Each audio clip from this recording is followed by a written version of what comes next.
Olá, pessoal, boa noite.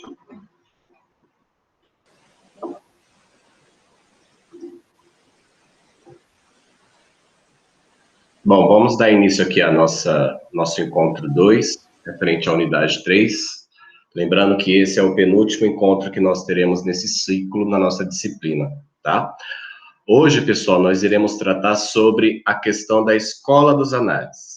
Então, eu trouxe aqui uma breve retrospectiva do que nós vimos até agora sobre as correntes historiográficas, que iniciaram lá no século XIX.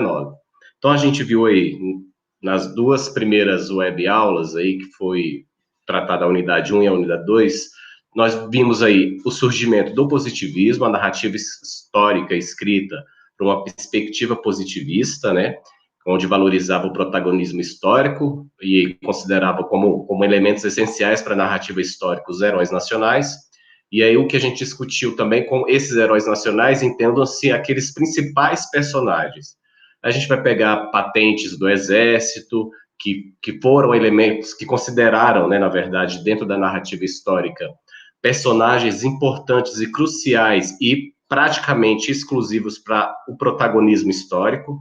A gente vai ter aí alguns acontecimentos e momentos da história também que eles consideram também como únicos e exclusivos para essa narrativa histórica, né?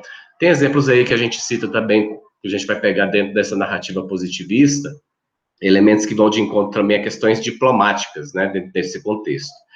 Lembrando que no positivismo eles não levam em consideração outros elementos da sociedade, né, considerando aí o papel, por exemplo, da mulher, de populações minoritárias, como, por exemplo, o povo negro, o povo indígena, entre outros elementos. Então, ele traz aí um processo da história por um viés voltado através dessas potencialidades transformadoras destes momentos ou destes heróis nacionais, né, históricos, assim dizendo, de uma determinada nação. E os principais autores positivistas dessa época que fazem a narrativa da história, que traz essa corrente positivista para fazer a narrativa histórica, a gente tem aí como Auguste Comte, Emile Durkheim e Forster. Aqui no Brasil a gente vai ter Benjamin Constant, Euclides da Cunha e Nícia Florestan. Lembrando que estes pensadores, principalmente os brasileiros, são pensadores que, nesta época, final do século XIX, início do século XX, dos brasileiros, no caso que eu estou tratando, são personagens que vieram da elite brasileira, que tiveram condições de poderem realizar seus estudos e sua formação acadêmica fora do Brasil. Então, obviamente, que o positivismo foi uma referência, uma influência muito grande para eles nesse contexto. Por isso que a gente sempre fala que dentro da narrativa histórica nós precisamos levar em consideração qual é o momento que esses historiadores, que esses pesquisadores que vão tratar da narrativa histórica estão vivendo. Lembrando que a gente não pode tratar isso como uma intencionalidade ou uma vontade própria, mas era aquilo que estava ao alcance dentro da formação deles, e eles trazem que, para a época, né, era um momento muito, como posso dizer, revolucionário, apesar de ser positivista. Nos dias de hoje, a gente considera isso um pouco retrógrado, mas para a época era um momento muito inusitado, principalmente na França, que nós estávamos passando por um processo de expansão industrial, né? Surgimento do capitalismo, nós estamos falando do período em que a Revolução Industrial estava latente lá na França. Então, o surgimento da imprensa, o surgimento de uma nova classe, que é a classe trabalhadora, tudo isso brilha os olhos, principalmente dos pesquisadores brasileiros que tiveram a oportunidade de ir para fora para poderem estudar e ampliar seus conhecimentos. E eles trazem esses conhecimentos para tentar fazer a narrativa histórica aqui do Brasil, tá? Posteriormente, a gente vai ter uma outra corrente historiográfica que vai ser antagônica ao positivismo. Ela vai vir com uma crítica, justamente com esse olhar positivista. Uma coisa que eu gosto de tocar no assunto, lembrando, tá, que quando a gente está falando do positivismo, e está falando do século XIX, meados dos anos lá de 1800, nós estamos vivendo um processo aqui no Brasil, vocês sabem disso, estudaram, mas vão aprofundar isso quando vocês estiverem fazendo a disciplina de História do Brasil, que o Brasil está passando por um processo do fim da República, né? Então, o fim da República não, perdão, o fim do Império e início da República. E nesse contexto foi que o Brasil se constituiu a sua independência com relação ao país que aqui dominava, no caso, a coroa portuguesa. Tanto é que um dos elementos que nós carregamos até hoje, que era uma grande bandeira do positivismo, era que toda sociedade, que toda nação, para ela poder crescer, evoluir socialmente, ela precisaria progredir, né? Primeiro, ela precisaria se organizar socialmente, né? Sua estrutura econômica, social, fazer a sua organização social para depois ela chegar no progresso. E um dos elementos que nós carregamos até hoje, desde essa época, é a própria bandeira do Brasil, né? Que lá está escrito ordem e progresso. Então, a bandeira foi constituída, na primeira bandeira, e até hoje é a única que nós temos, com essa característica positivista, que um país ele precisa primeiro se organizar socialmente, economicamente, culturalmente, para ele posteriormente progredir, chegar ao progresso, né, social, econômico, político, enfim, de toda a organização da sociedade. Mas aí vai vir essa linha romântica, que também é chamada de escola metódica, que ela vai em oposição ao positivismo. Ela traz críticas, que a história não pode ser contada simplesmente por grandes personagens ou simplesmente grandes fatos da história. Tem que levar-se em consideração também aspectos intrínsecos dentro da sociedade, como, por exemplo, a questão cultural, as culturas populares, as revoluções populares, que até então não eram consideradas elementos importantes para a narrativa histórica. Mas aí a escola metódica, essa corrente metódica, vai trazer justamente esse olhar. Olha, pera lá, eu não posso fazer só uma narrativa histórica a partir de um olhar de um único personagem, de um grande fator histórico. Dentro desse grande fator, tiveram várias variáveis que levaram para que um determinado fato acontecesse.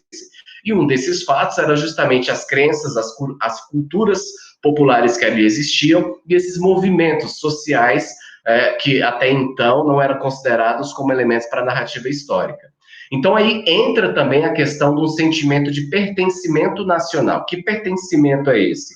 É a ideia de você tentar configurar a narrativa histórica a partir de um olhar com características e valores próprios da identidade nacional, como, por exemplo, a língua, a geografia, essa identidade coletiva que vai surgindo dentro da formação de uma determinada nação. E aí a gente vai ter os principais autores, que é Charles Michel e Charles Victor, que são os principais opositores do positivismo, que vem com essa perspectiva da escola metódica, dessa corrente mais romantizada da história, né, que assim é colocada. Posteriormente, nós teremos aí uma outra corrente, que também vem aí no final do século XIX, início do século XX, que é o historicismo, que ele vai trazer o enaltecimento e a glorificação do passado, né? Tentar fazer a narrativa histórica a partir de elementos que sejam muito mais anteriores e fatos anteriores, de uma perspectiva e de um olhar principalmente voltado na narratologia, de um pensamento e na junção de mais fontes históricas para poder fazer uma possível elaboração de uma narrativa histórica dentro de um processo social. Então, o historicismo, ele diz que a história se faz a partir de ações humanas ao longo do tempo e não em momentos estanques, assim como o positivismo e a escola metódica tentavam fazer. Positivismo fazia momentos, né, enaltecendo momentos grandiosos, personagens grandiosos. Romantismo incluía momentos da cultura de movimentos populares, mas também sempre colocando como se fosse caixinhas prontas, né, como se fosse uma bolha em que tivesse início, começo e fim. Já o historicismo fala que não, que é necessário a gente fazer uma análise muito mais profunda de uma sociedade, considerando elementos que antecedessem uma determinada narratologia de um momento histórico. Então, por exemplo, se eu falasse do achamento do Brasil, não adiantaria nada eu falar do achamento do Brasil sem levar em considerações, por exemplo, as características do povo português que levaram eles a procurarem territórios para poderem habitar aqui o Brasil, né? Povoar o Brasil, no caso. Então, e ele vem muito com essa perspectiva de relativismo histórico, né? Que não existe uma verdade absoluta dentro da narrativa histórica, mas há diversas interpretações, e aí compete a cada historiador fazer dessas interpretações, trazer à tona elementos que possam ajudar nessa narrativa histórica, né? Do processo da escrita histórica em si. E aí a gente vai ter como principais entusiastas do historicismo Leopold von Ranke e Georg Hegel. Hegel traz essa teoria que a gente discutiu, que é a dialética, né? O que é a dialética? A dialética é justamente quando você tem uma tese, uma ideia, né? Que equivale a uma ideia de pensamento, de uma proposição. Essa proposição ela é questionada, e dentro desse questionamento, de um olhar bem filosófico, a gente vai ter uma oposição, ou talvez uma aceitação de um fato que foi estudado, ou pensado, ou questionado a princípio, que é isso que a gente denomina de tese.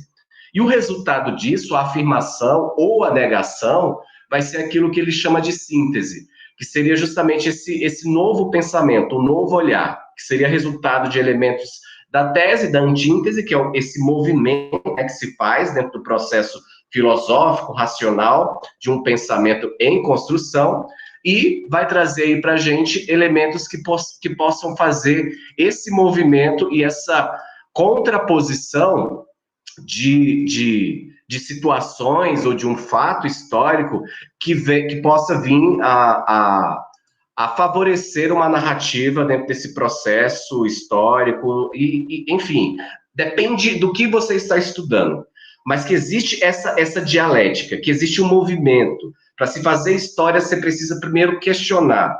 Dentro desse questionamento, você vai chegar a uma situação que ele chama de antítese. Essa antítese é você dizer, olha, esse caminho está certo ou não, esse caminho é inverso, através de elementos de fontes históricas, através de um método apropriado. E a partir disso você reafirma e cria uma antítese, que nessa antítese ou você afirma aquilo que você colocou, publicou na sua tese como uma problemática, ou você nega essa problemática. Então, a gente viu essas correntes historiográficas até aqui, né? Na unidade 1, na unidade 2, e agora na unidade 3, nós adentramos. Tá. E vamos, né, para além disso, a gente também tratou do marxismo, né? O materialismo histórico dialético, né? Que a gente discutiu isso. Eu até coloquei um vídeo aí para vocês assistirem, que trata um pouco dessa síntese, que é da professora Sabrina, e que ela é uma pesquisadora de Marx, e ela traz um pouquinho desses elementos do que é o marxismo. A gente discutiu, aprofundou, mas é só para a gente fazer uma retrospectiva aqui. O que é esse materialismo histórico trazido mais fortemente, mas não foi criado por Marx, né? A gente sabe disso, algumas pessoas utilizam dessa fala para dizer que o materialismo histórico é uma metodologia criada por Marx, mas não, isso foi criado por Engels e também até por filósofos anteriores, bem lá do período greco-romano, eles já traziam essa perspectiva do materialismo histórico, né? O que é o materialismo histórico? O materialismo histórico, ele defende que o cerne da história da humanidade está vinculado ao processo da mão de obra, do trabalho, né? E que esse desenvolvimento dessas forças coletivas da produção de um determinado material, de um objeto, está sempre vinculado a uma relação de trabalho e de matérias-primas. E dentro dessas matérias-primas, ele vai trazer que desde lá dos povos primitivos, lá da pré-história, quando a gente vai tratar lá da pedra lascada, pedra polida, neolítico, paleolítico, a gente vai ter a questão, por exemplo, da utilização de ferramentas, de técnicas, e isso vai estar sempre presente. Na Idade Média também, quando a gente começa a ter o fomento das tecnologias no processo lá da produção agrícola, né, o arado que surge lá, com a utilização do trabalho animal. Então, as técnicas estão sempre presentes para poder fomentar esse processo de produção e a evolução da humanidade, independentemente de qualquer época. Então, foram essas correntes que nós vimos até aqui. Aí, no século XX, nós vamos entrar, que é essa perspectiva da aula de hoje, a escola dos análises. A escola dos análises é a escola mais recente, que já aí no início do século XX, ela entra numa perspectiva muito forte e muito latente nos dias de hoje. Mas para a gente entender a escola dos análises, a gente precisa entender o momento histórico que ela estava presente dentro do seu processo de criação. Então, a gente precisa entender quais eram esses diálogos que estavam dentro dessas perspectivas da humanidade, dentro do mundo, qual era o contexto mundial que nós estávamos inseridos. Ora, se as correntes anteriores que nós estudamos até o marxismo estavam tratando ainda de um período advindo do iluminismo, né? O iluminismo que é posterior à Idade Média, quando a gente sai desse processo da explicação divina, da explicação que tudo é uma vontade de Deus, que se você nasceu pobre foi porque Deus quis, se você morreu, se um imperador dominou a terra foi porque Deus quis assim, você tem que aceitar. O iluminismo, que é um período que vem em contraposição a isso, que a gente discutiu, vem também numa perspectiva de um outro olhar. Um olhar que não está mais voltado também para uma vontade divina, mas por um desejo do próprio homem, né? E aí a gente vai ter, por exemplo, o surgimento do protestantismo, com Martim Lutero, que vai vir protestar contra essas ideologias da Igreja Católica. Mas aqui, no finalzinho do iluminismo, a gente vai ter, no começo da Idade Moderna, nós teremos aí um pós-revolução industrial. Já é um outro momento em que a sociedade está inserida. É uma outra perspectiva econômica, há uma outra perspectiva dentro do processo cultural que as sociedades estão vivendo, principalmente na Europa Central. Então, a gente vai ter aí uma perspectiva dentro dessa escola dos anais, um olhar incluindo outros elementos importantes também para se fazer a narrativa histórica. A Escola dos Análises, ela surge no início do século XX, é uma revista que surge, daqui a pouco a gente vai falar quem são os autores, principais autores que deram vida à Escola dos Análises, como Marc Bloch e Febvre. Esses pesquisadores vão trazer ideias e é uma concepção, a gente precisa ter isso em mente, que nós estamos tratando de um período onde a Europa está fervilhando com as tecnologias. Quando eu falo tecnologias, é o surgimento da máquina a vapor, a gente está falando do surgimento de uma nova classe social, que é a classe burguesa, nós estamos falando da classe surgindo aí, que é a classe trabalhadora assalariada, né, com o surgimento do processo de industrialização, e aí eles criam uma revista, essa revista, né, que é chamada de Anais de... É uma coletânea de artigos de pensadores intelectuais, vindo lá da Universidade de Estrasburgo, que eles começam a escrever a narrativa histórica com um olhar voltado para aspectos econômicos e sociais da história. E aí eles mesclam elementos também com a cultura, com a arte, com outros elementos que as outras correntes historiográficas não estavam conseguindo fazer esse link dentro do processo da narrativa histórica. E também eles trazem aí um diálogo com outras disciplinas metodológicas, como, por exemplo, a inclusão da antropologia, da arqueologia, da sociologia, da filosofia, para tentar explicar os aspectos econômicos e sociais que a sociedade vive no pós-revolução industrial, com o surgimento dessas novas classes, dessa nova variante social que vem surgindo lá da Europa Central. Entretanto, nós precisamos também saber que no começo do século XX, nós vivemos um acontecimento que marcou a história e que é um divisor dentro da história mundial, que foi a Primeira Guerra Mundial. Eu trouxe aqui para vocês um pequeno, só para a gente lembrar, que também a gente não vai aprofundar muito sobre a Primeira Guerra Mundial, porque isso aí vocês vão estudar lá em História Moderna. O que foi a Primeira Guerra Mundial? Só para a gente lembrar que alguns elementos que vocês já estudaram isso, lá no ensino fundamental, principalmente no ensino médio, esses acontecimentos que levaram à Primeira Guerra Mundial. Primeiro, nós estávamos saindo de um processo de expansão territorial. Nós estávamos acalmando, né? O que era essa expansão territorial? Havia uma busca constante no mundo até meados do século XVIII, finalzinho do século XVII, meados do século XVIII, 1700 e alguma coisa, uma grande expansão territorial. Os grandes impérios estavam buscando territórios para poder salvar a sua população, por vários motivos. A população, obviamente, estava crescendo, o território estava pouco e eles precisavam expandir seu território para poder salvar sua população, sua nação. Eles precisavam de terras também para produzir, né, para captar recursos, seja recursos naturais como recursos para subsistência, alimentação. Então a gente vai ter aí as disputas, não existia mais grandes descobertas para serem feitas, grandes territórios para serem achados. O Brasil já estava todo dividido, mas existiam as colônias, como por exemplo, Portugal tinha aqui o Brasil, né, que era a sua colônia, a colônia portuguesa, que era o Brasil, mas também tinha colônias lá na África. Vocês conhecem, né? Porto Príncipe, Cabo Verde, que são os países africanos que foram colonizados também pelos portugueses, que são de línguas, né, de língua portuguesa. Então, eram colônias e territórios que foram dominados pela colônia portuguesa.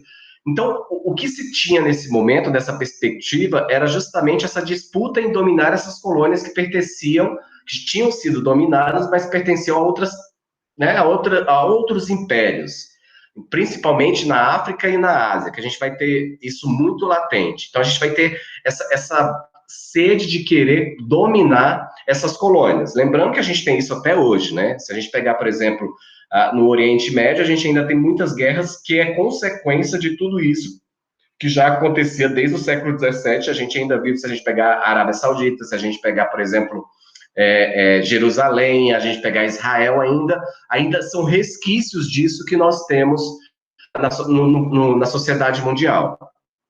Nós teremos aí a questão do nacionalismo. Lembra que a gente falou lá da corrente romantista, que eles pregavam, a escola, eles pregavam essa ideia de identidade nacional, de uma língua própria. A questão da identidade nacional estava muito latente. Então, a gente vai ter aí uma questão de muitos povos querer, que a gente chamava de querer reivindicar territórios que foram perdidos nesse processo de colonização. Então, há uma vontade, principalmente na Europa Central, e a gente coloca aí como exemplo a França e a Inglaterra, e a Alemanha, né, que a gente depois vai ver as consequências disso também na Segunda Guerra Mundial, de uma questão de querer voltar e resgatar parte dos seus territórios que foram perdidos ao longo dos anos, né? Então, a gente vai ter essa corrida por territórios, e uma corrida também armamentista, né? É aí que começa a surgir também as tecnologias voltadas por poderio bélico.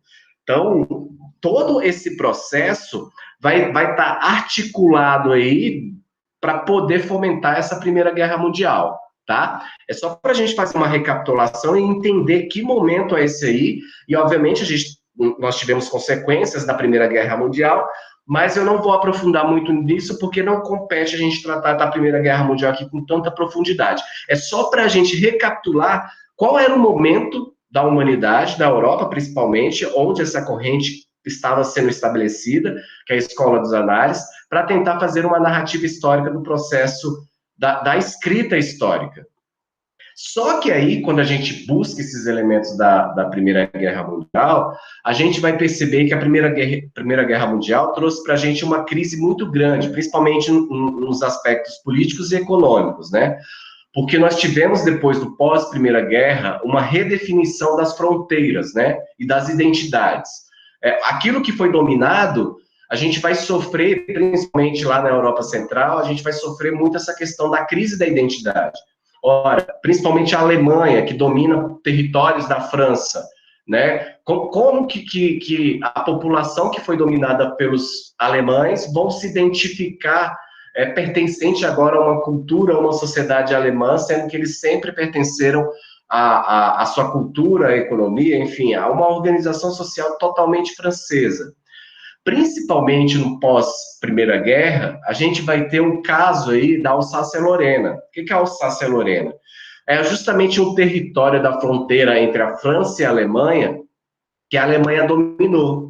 E essa fronteira da Alsácia-Lorena era um ponto muito importante para o povo francês, porque ali era onde estavam os portos e é onde a França conseguia fazer maior contatos econômicos com outros países.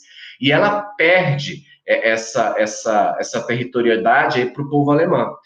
E aí, com a derrota na Primeira Guerra Alemã, ou Primeira Guerra Mundial, os alemães perdem para os franceses, obviamente, e a consequência disso é o tratado e a redistribuição do território, e esse tratado fica conhecido como o Tratado de Versalhes, onde os franceses obrigam os alemães a fazerem a devolução desse território que eles tinham dominado, que é Alsácia-Lorena, para a França. E isso é uma das causas que vai mexer com a identidade nacional do povo alemão, que vai gerar uma consequência lá na frente para a Segunda Guerra Mundial. É só para a gente recapitular qual momento da história nós estamos vivenciando. Então, o fato da Alsácia-Lorena ser resgatada pelo povo francês, isso vai mexer com a identidade do povo alemão, na verdade. E esse povo, posteriormente, e é a partir disso, desse olhar de revolta, né, um sentimento de perda, que posteriormente Hitler vai conseguir convencer o povo e fazer tudo aquilo que a gente aprendeu lá, que foi o nazismo, né, no processo da Segunda Guerra Mundial, e, enfim, a gente não vai aprofundar nisso, não.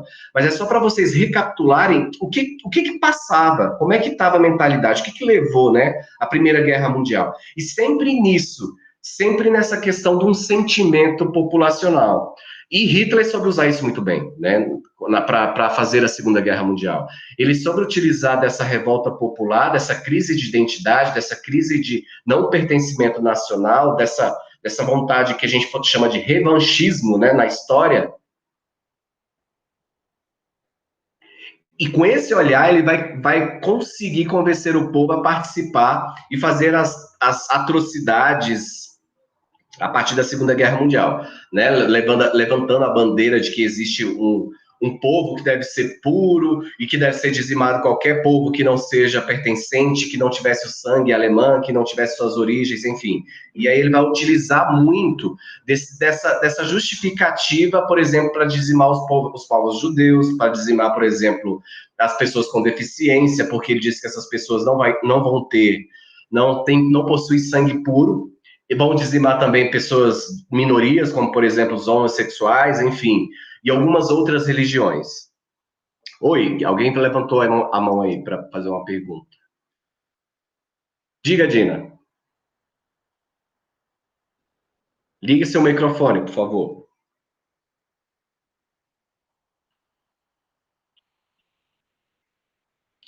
Ah, tá, porque o que está aparecendo o nome de Dina Castro Alves.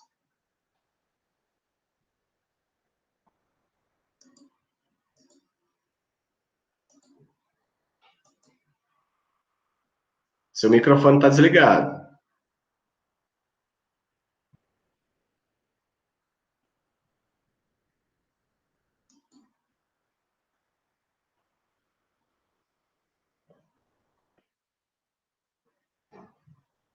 É só clicar no microfonezinho aí, será que não tem... Não destrava, não? Faz aí, escreve, vai escrevendo. Daqui a pouco eu respondo sua pergunta, se você quiser escrever, tá bom? Não deixa de perguntar, não. Pode escrever aí. Aí eu vou falando, logo que eu terminar aqui, se terminar de escrever, eu respondo sua pergunta. Só para a gente ganhar tempo, tá bom? Cadê? Aqui.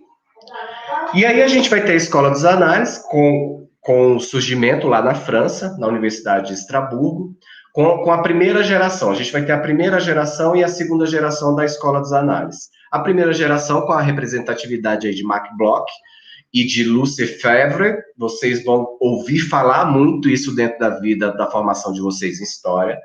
Eles tiveram uma importância muito grande dentro da narrativa histórica, nessa perspectiva de como se fazer e ter esse olhar, utilizando outras disciplinas, outras áreas de conhecimento e elencando aspectos que até então não eram considerados para fazer a narrativa histórica, como, por exemplo, elementos voltados para a economia e para aspectos sociais.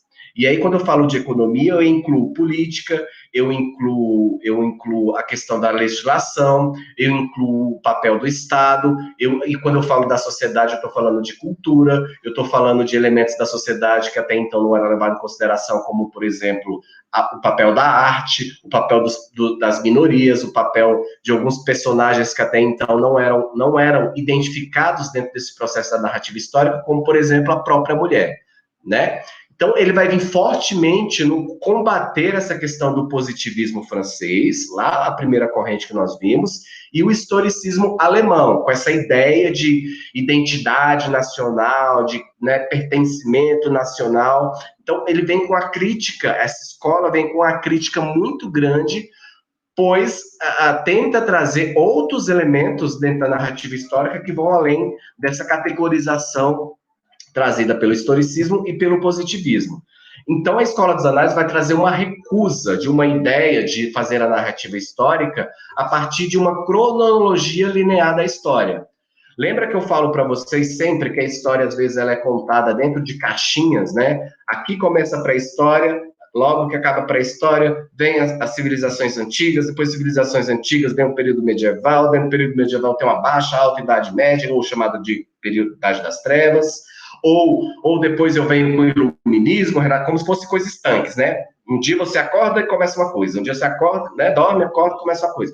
Então ele fala que a história não acontece dessa forma. A história ela não é linear, ela não acontece em blocos.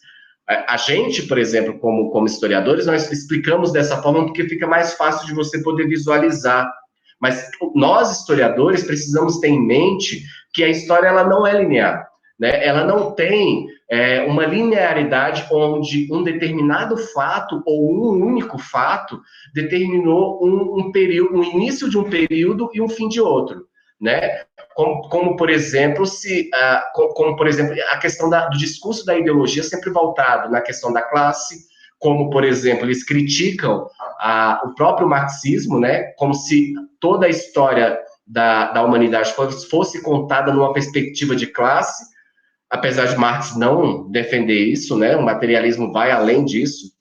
Ou por também, quando a gente fala de um divisor de águas, quando a gente está falando da questão religiosa, onde surge antes do o famoso AC e DC, né? Antes de Cristo e depois de Cristo, como se a história se resumisse ao antes de nascimento de Cristo ou depois do nascimento de Cristo, ou para além disso, o surgimento do protestantismo. Então, ele vem justamente dizer, olha, não, a história não pode ser taxada em estanques ideologicamente, seja por uma ideologia de classe, seja por uma ideologia religiosa, ou para além disso, seja por uma ideologia política, né? Quando surgem outros elementos, por exemplo, com relação ao surgimento da democracia, é aqui que começa a narrativa histórica, ou isso é um elemento crucial para a narrativa histórica. Deixa eu ver a pergunta aqui, do Marcos. Existe hoje algum historiador que se diz historicista? Existe. Na verdade, hoje você vai ter historiadores que mesclam, né? Por exemplo, um muito conhecido ainda vivo é o Podré. Podré, ele vai muito nessa linha, né? Apesar dele não ser historiador. A gente tem muita gente que faz da narrativa histórica, mas tem muitos filósofos que escrevem sobre a história, mas tem sim. E hoje, principalmente, se vocês pegarem historiadores mais, né, contemporâneos, eles vão fazer mesclagens, né? Tem essa mesclagem do positivista, do historicista, mas a maioria dos historiadores hoje tem levado em consideração essa questão da pluralidade, da diversidade. Tem, mas aí depende muito do que você está contando, qual é a história, qual é o caminho que ele está seguindo, qual é a narratologia que ele está fazendo dessa história. Eu não tenho aqui nenhum nome, mas eu vou pesquisar nomes aqui, mas de cabeça eu não vou recordar agora, mas tem. Depende muito do fato histórico que está sendo escrito. Então, isso depende muito. E agora arrumei o microfone aqui, agora deu para falar? Desculpa aí, eu estava no computador da minha esposa, mas de tudo que você fala eu entendo, mas para mim o mais difícil é entender um cara que se diz historicista hoje. Me parece alguma coisa do passado, porque os análises me parece que é uma geração futura que cobre isso tudo com a nova história e não consigo encaixar o cara que é historicista. Ô Marcos, no Brasil é muito difícil achar. Agora, se você pegar historiadores alemães, você vai achar muito. É aquele historiador que, quando você lê, você vai ver, ele não vai se declarar, olha, eu sou historicista de carteirinha, mas você vai ver dentro da narrativa dele que ele vai vangloriar, por exemplo, a questão da nacionalidade, a questão né, da identidade nacional. Você vai encontrar muito isso dentro da literatura oriental, dos povos muçulmanos. Você encontra muito essa questão, né, porque lá ainda é muito latente essa questão do patriotismo, da identidade, o território, a conquista do território que ainda não foi bem resolvida lá. Então, no Brasil, você não acha tão latente assim, né? Mas você vai encontrar mais, principalmente nos povos orientais, nos povos asiáticos, que vivem esse momento de conflito.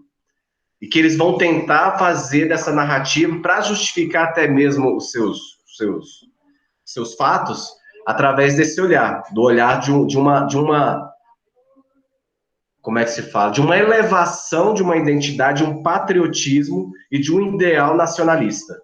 Essa era uma outra pergunta que eu tinha, porque tudo que a gente estuda aí, só estuda ocidental, não estuda nada dessas parte oriental? Então, pois é, porque a gente segue as diretrizes que vêm do currículo, né, do Ministério da Educação. E aí, por exemplo, quando eu fiz a minha graduação, eu tinha as optativas. E dentro das optativas a gente escolhia qual outro. Eu estudei história da África, por exemplo. Então depende. Eu não sei como o curso começou agora, eu não sei como é que a coordenação está pensando nisso. Mas existe as optativas e eu não sei se eles vão colocar. E sempre fazer um sorteio. Pelo menos na minha época no CEUB era assim, fazer um sorteio, né, entre as turmas. Mas a Se pergunta você quer... é assim, você está dando para a gente a historiografia, e é tudo do Ocidente. E não tem nada comparativo do Oriente para a gente ter como meta, assim? Não, porque a ementa da nossa disciplina, o que é cobrado, por exemplo, nos exames, não é nada da vida. É a história ocidental. Então, a gente foca naquilo que está na legislação. Porque, assim, o curso de história, ele segue as diretrizes. Qualquer curso aqui no Brasil segue as diretrizes do MEC, né?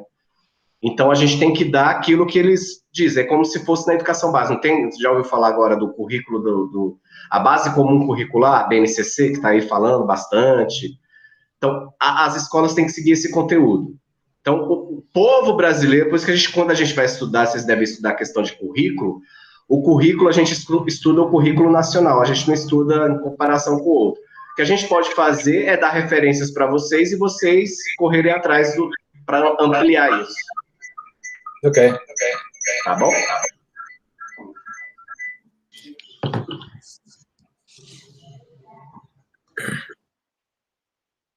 Cadê? Deixa eu voltar aqui. Aí a gente vai ter nessa primeira geração, aquilo que eu estava falando, né? Essa recusa toda do que estava tratando pelo positivismo, e a gente vai ter na primeira geração Marc Bloch e Febvre. Marc Bloch, a primeira obra dele, que ele vai tratar a questão desse posicionamento numa perspectiva da Escola dos Análises, se chama Apologia da História. Que ele vai tentar fazer como eu posso dizer, uma introdução aos estudos históricos, que ele já começa dentro dessa obra, da Apologia da História, questionar para que serve a história, né? E aí ele vai tentar trazer uma metodologia e um método de como se fazer história. E ele traz aí, é como se fosse um manual para os futuros historiadores de como a história deveria ser contada e narrada, né, escrita. E ele traz aí sempre a questão da temporalidade do aspecto geográfico, né? E aí, quando ele traz essa questão da temporalidade do aspecto geográfico, ele sempre diz que o historiador, quando ele for fazer uma narrativa histórica de um determinado fato, ele precisa trazer o seguinte posicionamento daquele fato. O que é aquele fato, quando aconteceu aquele fato, onde aconteceu aquele fato e quem realizou aquele fato, ou quais pessoas pertenceram naquele fato em si, né? Então, ele vai trazer essa ideia de uma história que ela precisa ser contada, mas, ao mesmo tempo, ele diz que é impossível você fazer uma história universal, né? E estabelecer fórmulas prontas e acabadas, como, por exemplo, ele cita muito isso, como Marx quis fazer, trazendo o método do materialismo histórico, dizendo que a história se conta a partir do materialismo histórico dialético, apesar que não é bem isso, ou só por divisão de classe, ou só por um conceito religioso, ou só por um conceito político. Então, ele traz esses elementos, ele diz que é muito mais amplo e muito mais subjetivo do que possa ser, que não existe uma fórmula pronta e acabada para tentar fazer a narrativa histórica. E aí a gente vai ter um outro elemento aqui, que são as fontes históricas. Ele vai dizer que para qualquer narrativa histórica, o historiador ele precisa buscar fontes históricas que tentem responder quais foram as causas e quais foram as consequências para aquele acontecimento histórico, né? E que todo acontecimento histórico há embutido um processo de mudança. Há uma mudança dentro desse fato, né?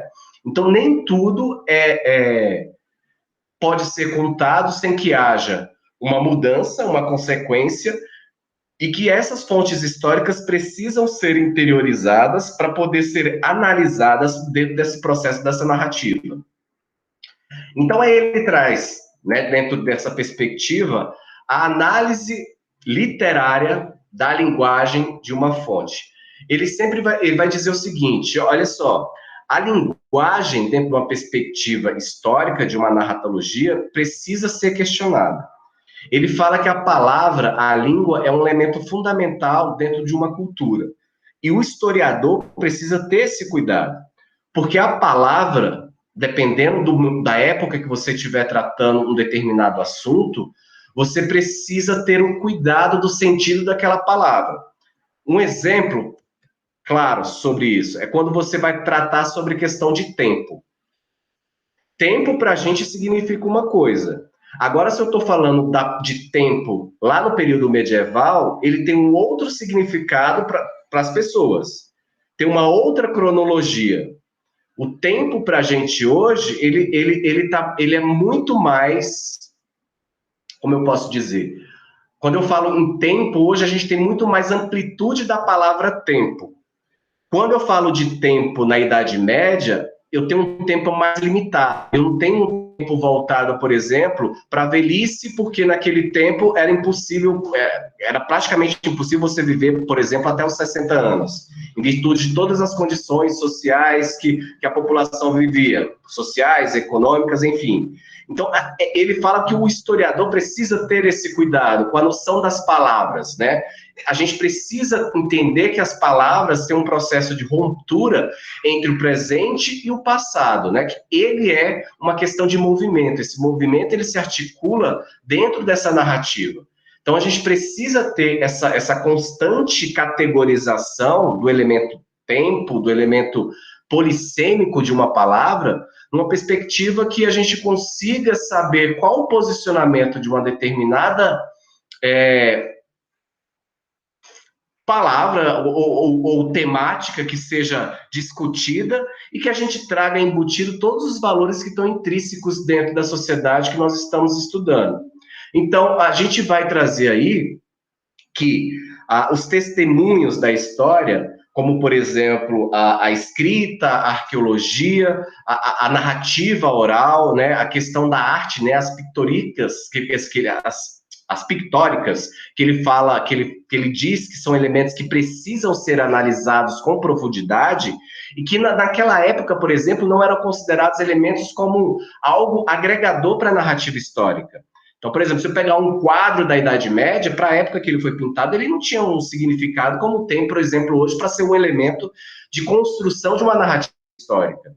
Então, é fundamental a gente ter essa perspectiva e esse olhar sobre a transmutação que o processo histórico se faz dentro dessa narrativa, dessa escrita que ela precisa ser. Ou seja, o que Marc Bloch quer trazer aqui para a gente? É que a gente precisa ter um olhar muito mais subjetivo do que uma receita pronta e acabada da narrativa histórica. E não tem fórmula mágica para você fazer narrativa histórica, e aí, dentro dessa perspectiva, vai vir aqui esse livro, no livro deles, que foi até uma análise feita pela Bárbara Tuchman, que ela vai trazer assim, ó, uma síntese do que Marc Bloch está querendo dizer com a função do papel do historiador. E aí ela traz esses 10 elementos aí para a gente, que ela vai dizer o seguinte, o primeiro deles, que o historiador precisa rejeitar questões ideológicas e filosóficas da história. Ele precisa fazer análise nos fatos e nas fontes, e não em princípios políticos. ele precisa estar isento disso. Não compete ao historiador ter esse olhar. Ele tem que analisar as fontes e analisar os fatos. Uma outra perspectiva que o historiador precisa ter é que uma tese deve ser elaborada a partir das fontes escolhidas, e não o contrário, e não o caminho inverso. Não é a fonte que vai dizer qual vai ser minha tese, mas sim o inverso disso. E aí outra perspectiva é que dentro da escrita histórica, a gente não deve ignorar a questão cronológica. Eu não posso pular uma etapa da outra, né? Que existe aí um eixo central dentro da narrativa histórica que eu preciso colocar o leitor para entender quais foram os mecanismos. Por exemplo, é como se eu tivesse aqui, como eu fiz com vocês aqui. Quando a gente começou a falar do positivismo, e aqui da Escola das Análises, a gente, por exemplo, eu não posso falar, por exemplo, de uma corrente histórica sem levar em consideração o que estava acontecendo no mundo. Seria muito simplista se eu falasse, porque senão a gente ia, mas olha, eu não concordo com o positivismo, eu não concordo com o historismo. Não é questão de concordar, é questão de eu falar assim, olha, naquele momento a história estava vivendo isso, a humanidade estava vivendo isso. Tinham esses elementos, como, por exemplo, aqui quando a gente tá tratando da Escola das Análises, a gente teve um fato muito importante que foi a Primeira Guerra Mundial. A Primeira Guerra Mundial tinha toda uma questão de pertencimento nacional, que foi latente aí por conta da questão da territorialidade, né, da conquista das colônias. Então a gente precisa levar em consideração todos esses elementos para tentar fazer a narrativa histórica. E aí a gente vai trazer, ela traz outro elemento aqui, que o historiador, quando for fazer a escrita histórica, ele precisa gostar daquilo que ele está pesquisando, né? É preciso ter o prazer, o gozo, né, pelaquilo que você está escrevendo. Não escrever simplesmente por escrever. Você precisa ter o embasamento e uma vontade de fazer uma narrativa histórica naquilo que te atraia. Isso é um elemento que é primordial para o papel do historiador, né? E aí ele fala mais ainda, ele desmiuça mais ainda, que quando você faz uma narrativa histórica, você precisa utilizar da clareza, você precisa utilizar da simplicidade das palavras para que as pessoas alcancem o que você está querendo dizer, né? Você precisa ser um bom comunicador, você precisa abrir os olhos e fazer com que as pessoas desejem ler aquilo que você está escrevendo sobre um determinado fato histórico, né? E cabe ao historiador mais ainda organizar, ter esse elemento de organização, de ordenar os fatos e as fontes históricas e saber selecionar aquilo que faz sentido para uma determinada narrativa e aquilo que não faz, né? Entender todo esse contexto. Então, são muitas organizações que precisam ser levadas em consideração para tentar fazer uma história e uma narrativa muito bem escrita e que atraia o olhar e o prazer, principalmente para além de quem está escrevendo, para o leitor. O leitor precisa ter esse olhar e esse desejo de querer fazer essa leitura, né, de um determinado fato histórico e daquilo, de um projeto, de uma pesquisa que o historiador esteja escrevendo. Então, a Escola dos Análises, ele tenta trazer uma metodologia rigorosa de como a história pode e deve ser escrita, a partir dessa prática do exercício da história observada por Max Bloch. Marcos? Tem outra dúvida aí, professor? Nessa literatura que você deu para a gente ler aí, eu não vejo um momento ali em que a Escola dos Análises termine e há uma nova geração, há algumas divisões disso. Não consigo, assim, não vejo o fim da Escola dos Análises. A Escola dos Análises permanece até hoje com a nova geração? Permanece, ainda continua. Não há uma interrupção, né? Essa é a corrente ainda que é a corrente do momento. Ainda. Por exemplo, como eu coloquei na minha questão lá que eu respondi, a microhistória é o que mais me agrada. A microhistória, ela entra na nova história? Entra na nova história. E ela faz parte da Escola dos Análises, é uma continuidade. Faz parte exatamente. Faz parte da Escola dos Análises. Entendi. Tá? Obrigado. Nada. Que horas são? Tá. E aí aqui a gente tem o Lucifebre. O Lucifebre também, ele vai trazer outros elementos ainda para dentro dessa perspectiva da narrativa histórica, né? Ele vai trazer a questão do cotidiano, olha só, cotidiano do ser humano, do homem, né? Ele vai dizer que dentro da narrativa histórica, para além de aspectos econômicos e sociais, a gente, para fazer a narrativa, a gente tem que levar em consideração as coisas, né? Os objetos, por exemplo. Coisa que nenhum historiador até então levava isso tão a sério, a ferro e fogo, assim, não consideravam isso como elementos. Como, por exemplo, não considerar dentro do processo da história o surgimento da máquina a vapor.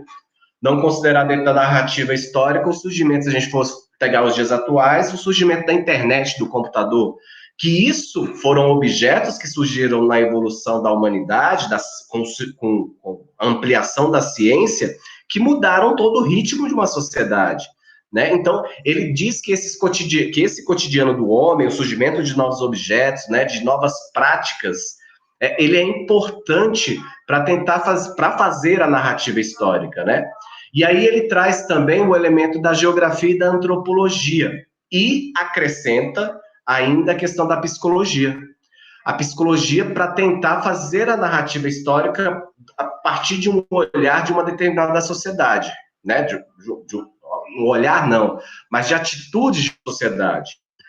Como, por exemplo, vou dar um exemplo aqui, tentar fazer a narrativa do povo alemão sem tentar entender como que Hitler conseguiu convencer o povo a dizimar determinada população, utilizando a elite. Como que ele fez isso? Então, o que Febvre vem tentar dizer é justamente isso, olha, como é que os imperadores conseguiram convencer seu povo para dominar um outro, dizimar um determinado povo? Como é que a mentalidade da população se articulava dentro desse processo? Como é que a narrativa... Entra a questão, por exemplo, das ideologias, ideologia política, né, que depois... E aí hoje a gente tem muito essa questão da polarização. Como é que hoje, se nós fazer uma narrativa histórica, como é que a gente leva em consideração essa polarização política entre esquerda e direita? O que leva uma pessoa, por exemplo, um grupo, né, a ser de direita ou ser de esquerda?